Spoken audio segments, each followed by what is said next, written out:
il y a une étude, il y a 2 études qui ont été faites par des grandes entreprises. Alors, elles datent aussi, elles datent d'il y a 2 ans, sur l'impact entre, en fait, faire de la publicité sur un produit sur Amazon et la réalité sur leur site web ou en retail physique, tout simplement sur le magasin. Celle qui l'avait fait de façon très pointue, c'était Playmobil. Et Playmobil, à chaque fois qu'ils faisaient en fait une publicité sur Amazon sur un produit, ils avaient une augmentation de 30% de leurs ventes sur ce même produit, soit sur leur site web, soit en magasin physique. Donc, ça montre bien que déjà à l'époque, l'impact sur l'achat était important quand on faisait de la publicité sur Amazon. Il est comme le chiffre, on va dire, comme l'impact, on va dire, d'Amazon sur les achats des Français a encore grandi. Il doit être de plus en plus, même s'il est difficilement mesurable, de plus en plus impactant. Donc, on résume quelque part, 74% des consommateurs commencent leur recherche de produits sur Amazon. Et il faut juste savoir une autre chose, c'est que 62% des acheteurs sur Amazon préfèrent acheter directement aux marques plutôt qu'aux distributeurs. À une époque, en fait, Amazon, au départ et au lancement, a beaucoup été, en fait, pris en compte et comme canal de vente par les distributeurs. Et plus ça va, plus les années passent, plus en fait les marques reprennent petit à petit le contrôle en fait de leur compte, de leur vente sur Amazon. Même si ça n'empêche pas d'avoir une stratégie B2B sur Amazon et on va voir comment. Une fois qu'on veut reprendre en fait sa marque et qu'on a bien compris qu'il fallait avoir une belle image de marque sur Amazon, on a 2 façons de le faire, ou 2 façons de le voir plutôt. La première, c'est de se dire effectivement, Amazon n'est qu'un média pour moi. Je ne souhaite pas vendre sur Amazon parce que je décide de continuer à laisser mes distributeurs le faire pour plein de raisons, parce que c'est mon choix, on va le dire tout simplement.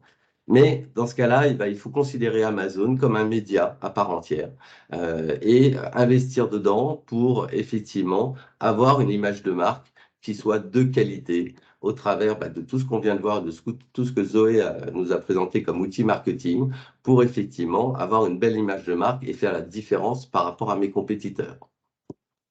Donc, c'est tout simplement investir dans le SEA, avoir des produits effectivement qui apparaissent dans les résultats organiques autant que possible. Et il faut savoir donc que les vendeurs qui investissent dans le SEA ont généralement 30% de chances d'obtenir en plus une note élevée sur Amazon, que ce soit au niveau des avis produits ou des avis tout simplement sur le vendeur lui-même. La deuxième stratégie, c'est de décider de reprendre son image de marque, mais en plus de vendre aussi tout en préservant son réseau de distribution indirect. C'est une autre stratégie, c'est-à-dire de dire, effectivement, je privilégie mon image de marque sur Amazon, mais je veux avoir un ROI, donc je vais vendre aussi sur Amazon pour effectivement avoir ce ROI qui va me permettre effectivement de couvrir, on va dire, tous les frais effectivement médiatiques, je vais dire ça comme ça, par effectivement des ventes directes. Dans ce cadre-là, effectivement, on va se retrouver effectivement avec les mêmes raisons que dans le cas 1, quand je veux maîtriser mon image. Mais en plus, je vais mettre en place ma politique de prix public sur Amazon pour garantir effectivement un prix public qui est le mien, celui que j'affiche, celui que je décide. On va aussi pouvoir se servir du FBA, qui est la livraison par Amazon pour gagner en visibilité et lever les freins d'achat.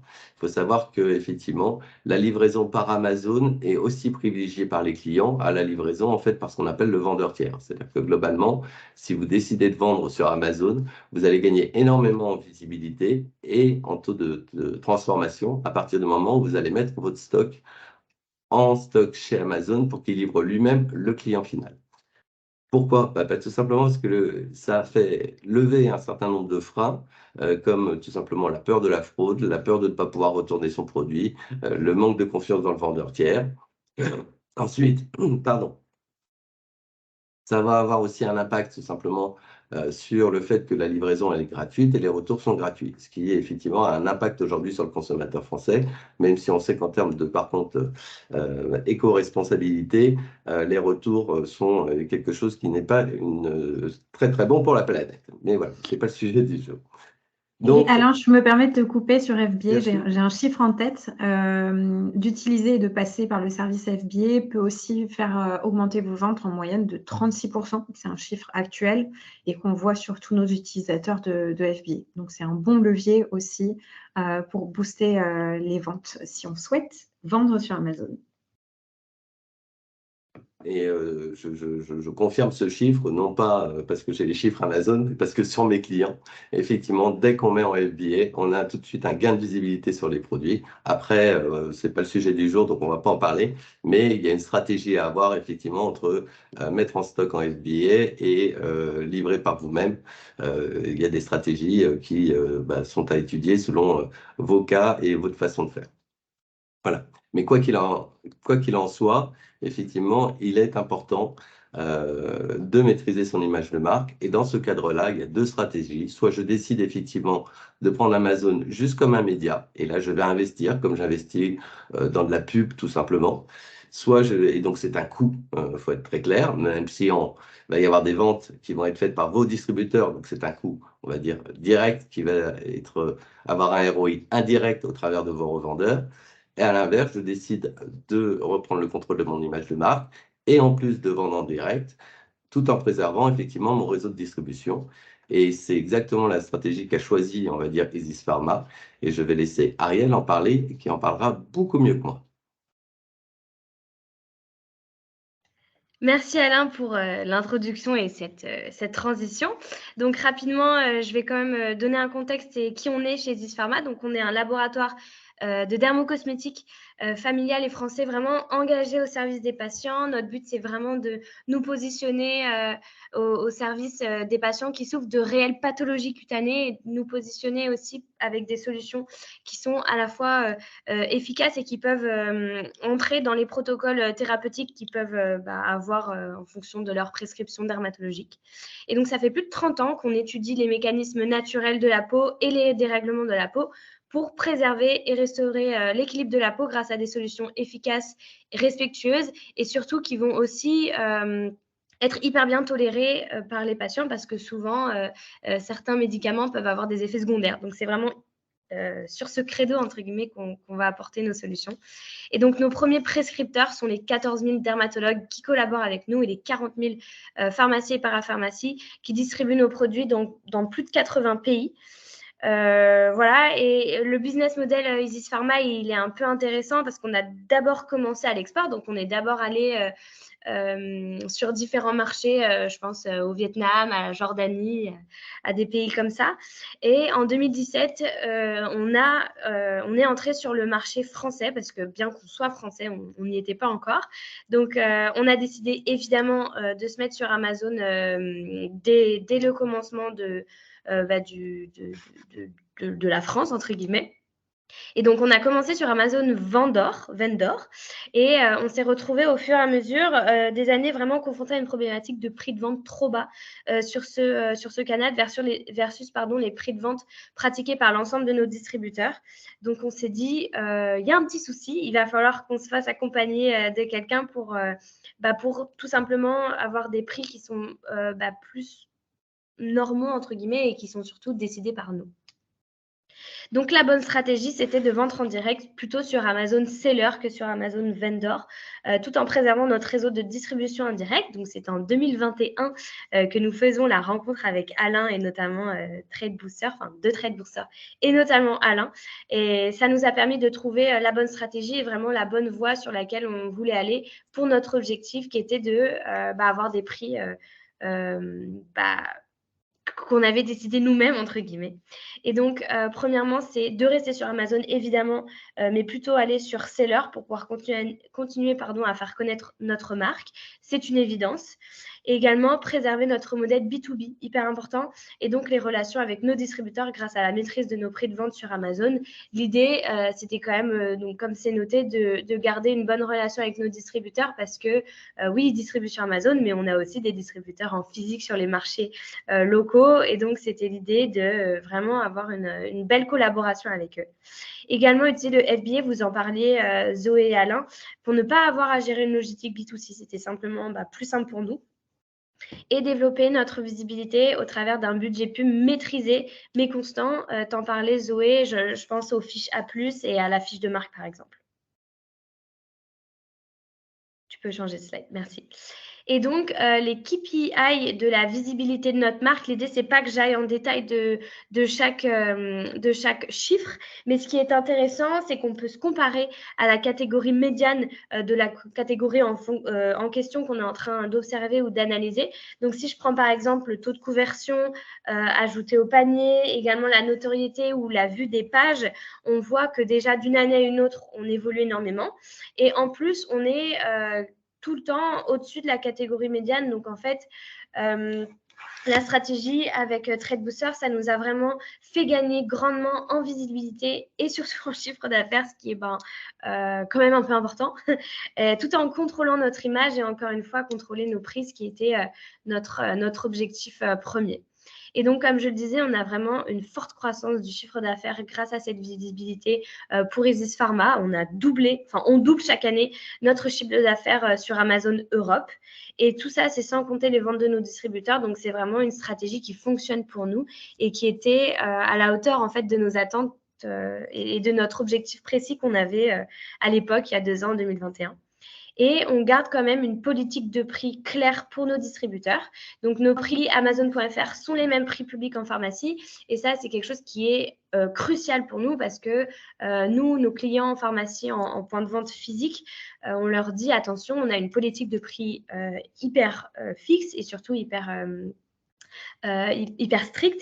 Et du coup, ils n'ont pas le droit de faire des offres si on n'a pas fait des offres pour la totalité de nos points de vente finalement. Donc, si jamais ils se baladent sur Amazon et ils voient que ce ne sont pas les mêmes, forcément, ça crée des discords, on va dire. Donc, ça, c'était hyper important pour nous.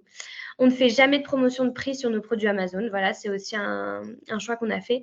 Et nos distributeurs, malheureusement et forcément, nous prennent parfois la buy box au travers de leur propre promotion.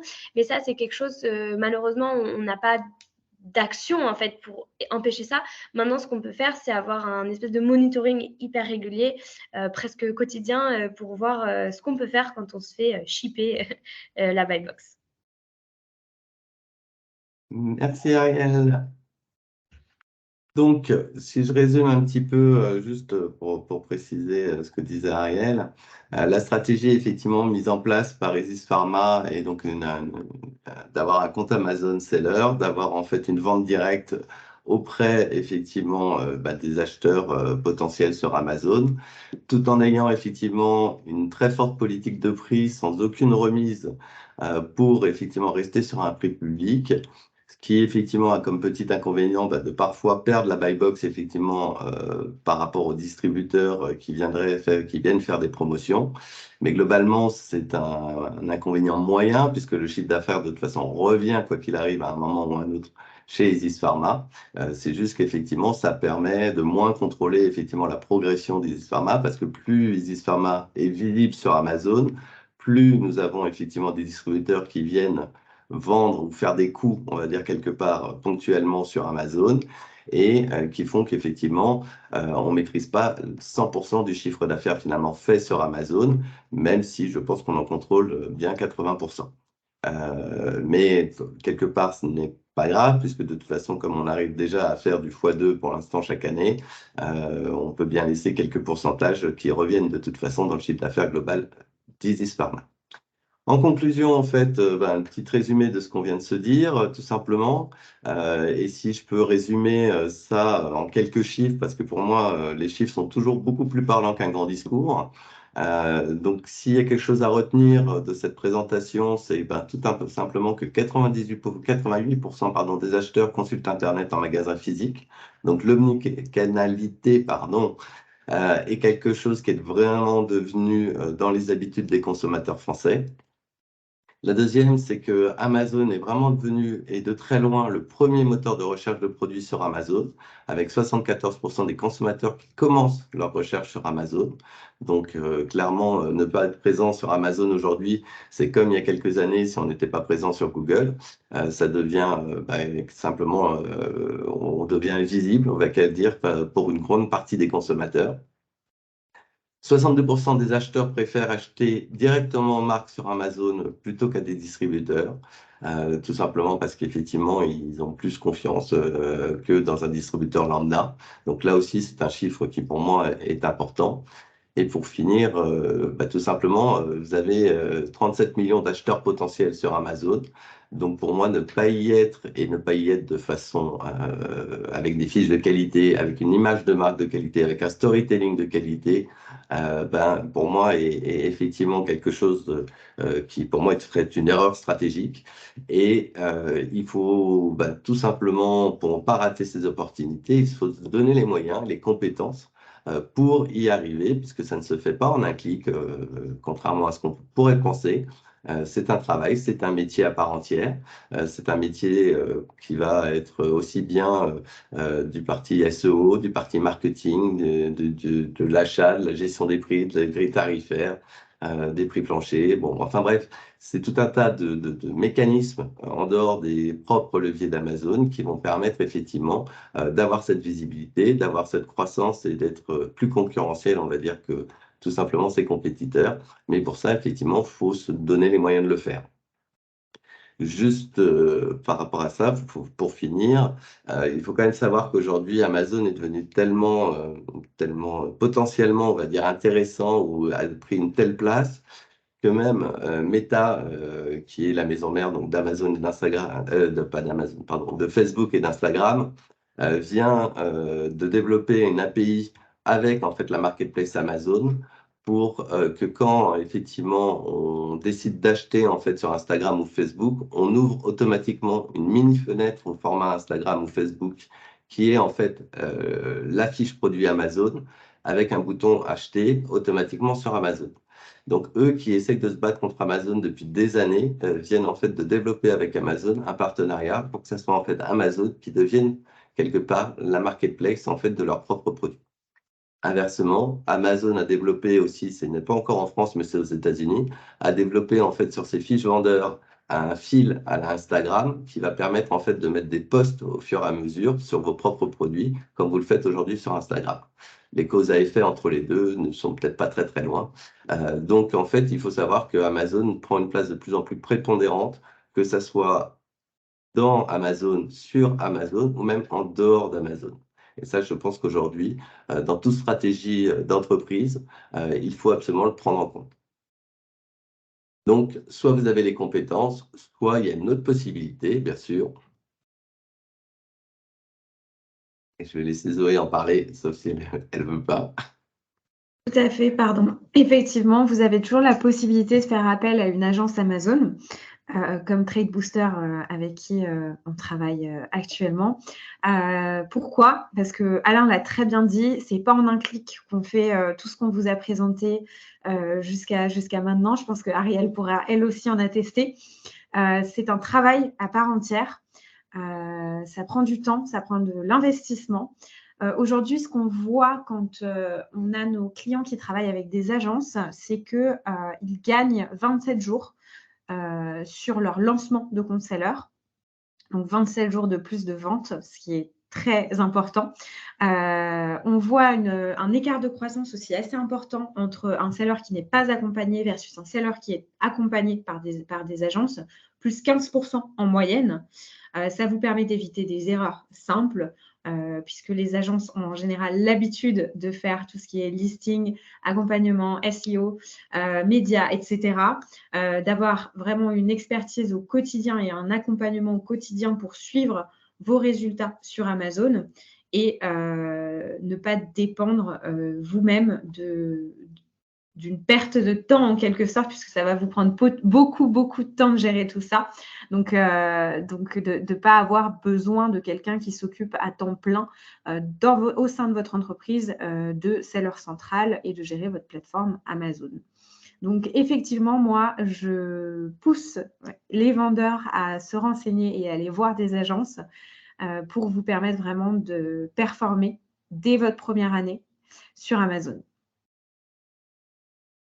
Voilà, je pense qu'on a fait effectivement le tour, en tout cas un premier aperçu, un premier tour de ce qu'on voulait vous présenter.